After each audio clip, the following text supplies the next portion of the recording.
Баршаңызға қайырлы күн, сіздермен Жанерке, және сіздермен бүгін өте керемет жаңалықпен бөліскім келіп отыр.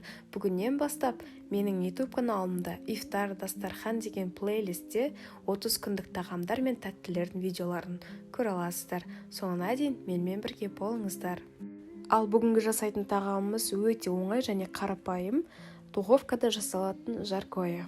Ең алдымен бізге тауық аяқтары керек. Жуып, тазалап, үлкен ыдысқа салып, татымына қарай тұз, бұрыш, паприка қосамыз. Кейін 2 тіс сарымсақ қосамыз. Майдалап туралған пияз қосамыз. 1 ас қасық кетчуп, 2 ас қасық майонез қосамыз.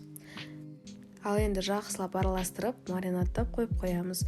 20 минут жеткілікті. Ал енді ашып туралған картопымызды салып, аздап тұздап, сұйық майымызды құйып, жақсылап араластырамыз. Ал енді пісіруге кірсек, мен осындай покланның пакеті духовкада пісіруге арналған. Сіздерде бұл болмаса, духовканың ыдысына сатымызды салып пісірсе болады. Ал енді жаркоямызды пакетке салайық. Пакеттің бір тиімділігі артық майларды духовкаға шашыратпайды, яғни духовкамыз тап-таза болып тұрады. Барлығын осы пакетке орналастырып, аузын байлап, кейін осылай ыдысқа орналастырып, кішкене жайып жібереміз.